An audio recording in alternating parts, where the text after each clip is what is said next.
So I'm just going to film a little short clip about my process today. This is from my making comics class. I'm teaching at Sin Studio, filling in for Kelly Tyndall. And how I make a comic is I break it all down into pretty traditional bite-sized portions. So I write scripts, and then from the scripts, which tend to be panel by panel or scene by scene action, that I then break up to panel by panel as I convert them.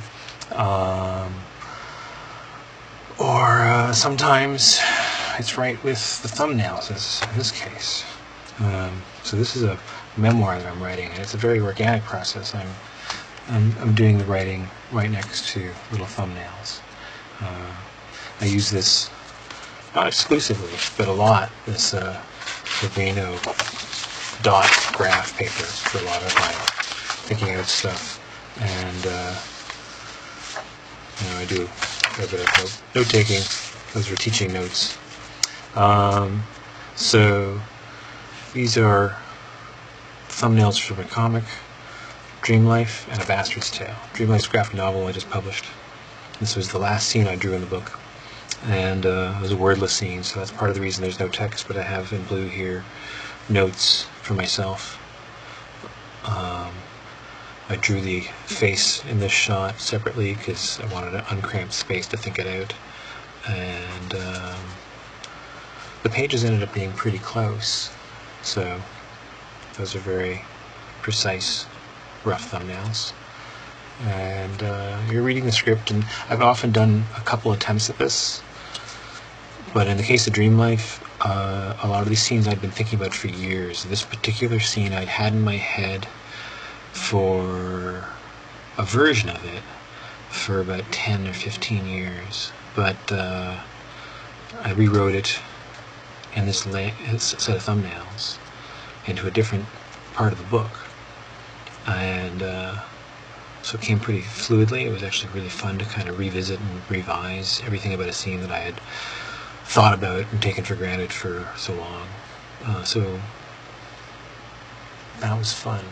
And these I'm also writing and drawing in a pretty organic way in terms of this is memoirs, so I'm writing text, may or may not be in the page, but it's quite likely the dialogue, but also notes is just what I was thinking, so I'm not going to write what that is, but it's a short form for what ideas I want to express.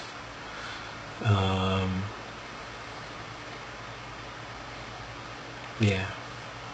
And those are thumbnails. So then you take these and you blow them up onto paper like this. That's what I do anyway. This is from Dracula, comic I'm drawing this evening. And I go over it in ballpoint. And I have to cut out. Let's see. So the Dracula stuff. There's a script. So Dracula, I'm co-writing with Mark Sable, and it's perfect. We've got full script that we've written, and I print it pretty small. Each one of these is one page of the book, so it's 4 pages on a sheet. It's basically just to keep from using epic piles of paper. I could read small writing, so do that. We thought it out pretty carefully by this stage. So I then print them out, as I mentioned, in rough. That's at the bottom. Oh, here's one I barely used. Print out their little thumbnails. Here's more little thumbnails. Dracula thumbnails look like this. They're they can be quite detailed sometimes. It's all ballpoint and felt tip pen in a little notebook. It's another one of these dot grid. I pick them often for the quality of the paper. It's pleasant to draw on. So those are the little thumbnail drawings of many pages of Dracula. And then I print them out like that, and I draw over them with more ballpoint pens. This is now basically size A, the size that will be printed in the book. The word balloons, I'll get to that. And I use different things. This is a brush pen, this one's a pencil. This stage, the idea is to think out the drawing, but I indulge in whatever media I feel like working in. So as you can see, no two are the same. Because I'm just trying to have fun. Blocking all this stuff out and thinking out the forms. These horses. Studied horses. I work hard on my horses. I like drawing them, so they're worth the effort. So, you get the idea. And then those get scanned. And I print them out. Again. And it looks like this. So this is some Bristol. Smooth.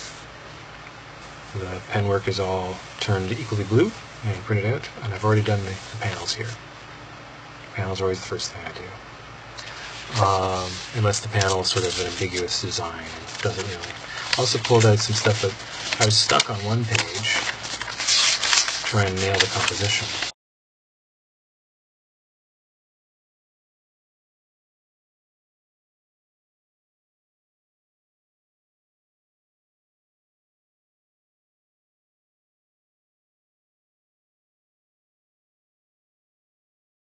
I ended up drawing the elements individually.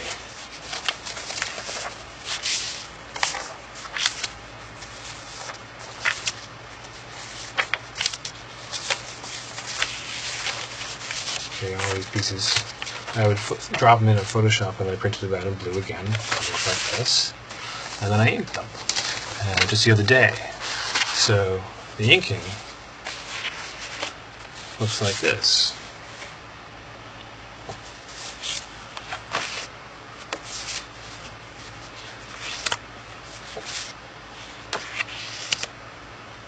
And this one, this is the one that I did on the little pieces.